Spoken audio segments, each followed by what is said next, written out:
Hi everyone, I'm Danielle Wingenfeld, the Marketing and Programming Manager for the Chagrin Documentary Film Festival. Today I'm joined by Lucy Harvey and Danielle Kummer, the directors of Alien on Stage. Welcome, happy to have both of you here. Happy to be here. I think Alien on Stage is one of those documentaries that no matter what, people will enjoy. And in this case, regardless of whether or not you've seen the 1979 sci-fi classic Alien, you will enjoy the documentary. Watching these actors try to adapt the film into a stage play, it's a lot of fun. We're just normal people, aren't we? Normal people don't do things like No. this. How the hell has this made it to the West End for one night only? I had absolutely no understanding as to why we're going to the West End or how it even happened. I can just about see.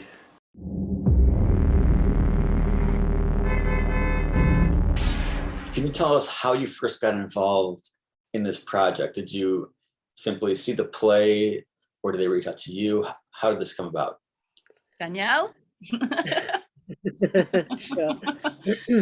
So it's a very long story. We try and tell a short version.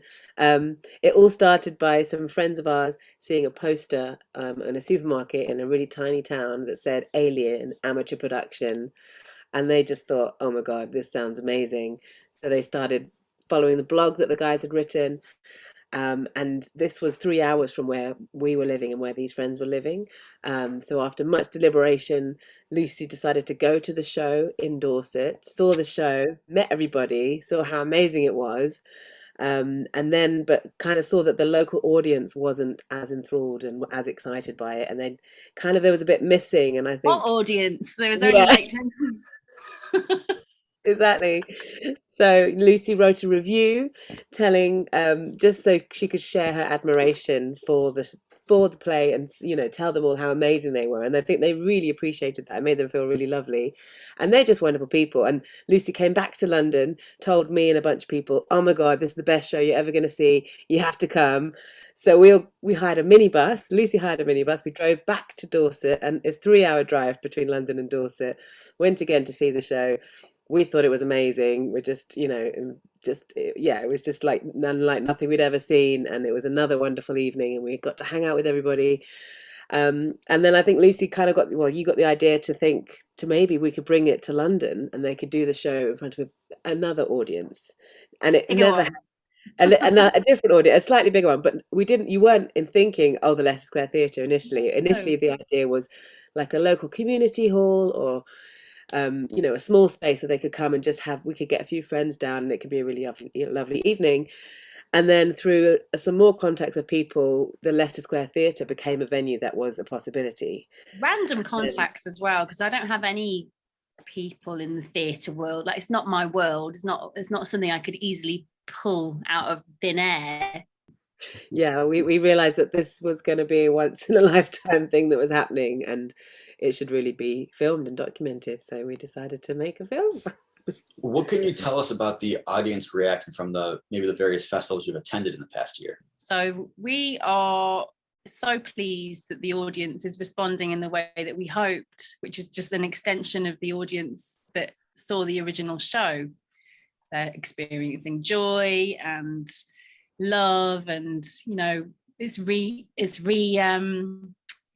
putting their faith back into humanity and all these different things that they're saying. It's really positive.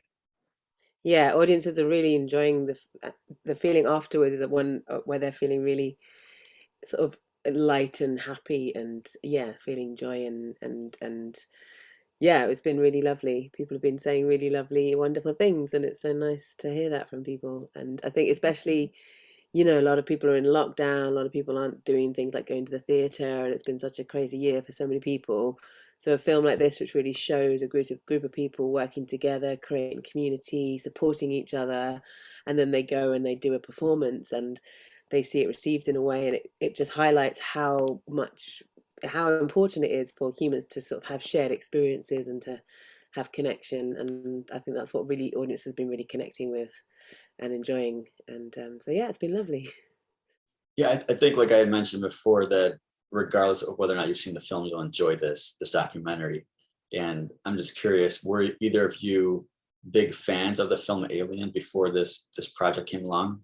Yeah, but not like a super geek fan. just an appreciation of the film.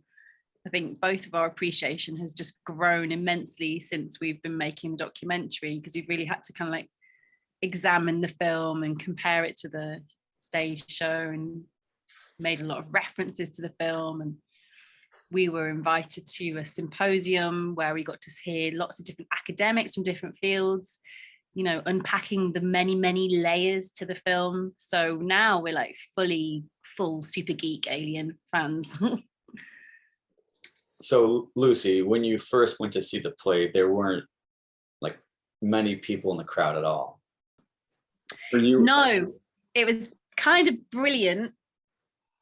And I'm imagining, we've had talks about somebody wanting to make a recreation, a fictional recreation. And I'm just imagining this scene, because there was some perfect moments. Like my friend and I were running across an empty car park towards a very, very small village hall, shouting, "Where's the Alien show?" And then somebody was like, "Quick, this way." And they hurried us in. And then we kind of like this anticlimax of all that adrenaline to get there so quickly, because we left ourselves no time to drive from London, to then be in this tiny empty village hall with just a handful of people. We were like, "Oh, this is going to be any good." And then we went and bought ourselves a pint of lager at the bar, and the guy behind the bar, and I think this must be an omen, he said, "Would you like to pre-order your interval drinks West End style?" So we agreed to do that. To avoid the rush of people.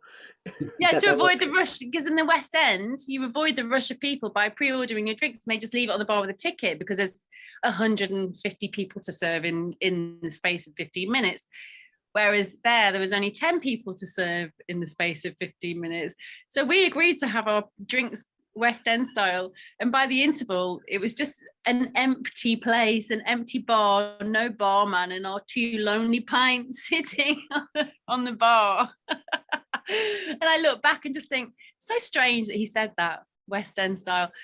So yeah, we watched the show and we were clinging on to each other, not knowing whether it was okay to laugh or not, because it was just getting more and more absurd. It was this bizarre combination of quite impressive effects and sound effects and lighting and stagecraft, like the building of the sets. But then the actors on stage are clearly like very amateur, doing it in their spare time, not particularly acting as such. Some of them, you know, some of them are doing very well, some of them aren't actors at all. And it just started to turn into a pantomime, and we just couldn't stop. And then when the props started like working, but they were also homemade, it was just too much to bear. We wanted to cry with laughter. It was just too good. So when we went to them at the end to praise them, I was literally just like, "Oh my God, what you've done is amazing. Who made this and who made that? And how did you do this?" And just super, super excited. And they were obviously quite like, "Who are you? Where have you come from?" And, and then I had to say, you know, "Is it okay that we found it funny? Is it meant to be funny?" And they were like, "No, this is a serious adaptation." And they had to adjust to the concept that an audience is being entertained in a way that they weren't expecting. But they did adjust, and then they realized that it's brilliant, that it's a wonderful thing, and we were all having a great time. So that's how that got addressed. You know, you just don't know how the audience will react to this play, this performance, and with the props and the costume of the alien, the xenomorph. It's so impressive, but at the same time, it's so homemade that it is funny. But the actors, the director, they pretty much, it seemed like they just embraced it. Yes, they do fully embrace it, and they smash it. Like, it's not funny because they're doing a terrible job. It's funny because of how they're doing it. They're doing a brilliant job. They're nailing it. So you're just so impressed by them, but it can't help but be funny because they're delivering, you know, a incredibly gory, horrific film that's very, very serious in this new context. And it's just a delight to experience. Do you have any updates on the actors, the director, the play? Are they still performing it? Do they plan to perform again or do a sequel? Super excited about what's happening with the documentary. And I think, yeah, they're keen to do it again, aren't they, Danielle? Yeah, they did the show another couple times, as you see in the film. But yeah, I think this has definitely spurred them, given it a bit more energy and a bit more excitement to maybe do something else again. We're going to see some of them on Sunday. It's very exciting because we're having a screening in London for the very first time. Because of different pandemics and things, we haven't actually been able to screen the film with everybody. But yeah, so it's very exciting that we're gonna do that. I do hope they do a sequel, and I hope you follow it. Maybe Aliens, or even better if they just skip ahead to the fourth film, the 90s classic Alien Resurrection. That would be even better. So I'll be looking forward to that. Yeah, thank you again for taking the time to talk about the film. I know everyone will enjoy it. Really hope everyone can get out to see the film either in person or stream it online. And again, Lucy and Danielle, Yeah, thank you so very much. Danielle. I hope they enjoy it too. Yeah. Mm. Let us know what you think. We hope you enjoy it if you watch it. Yeah, do tell us. We'd love to hear your reactions. You can watch Alien on Stage in person on October 9th at 8:30 p.m. at the Chagrin Valley Little Theater, or you can stream it online between October 5th and October 10th. Visit chagrinfilmfest.org for information and to purchase tickets.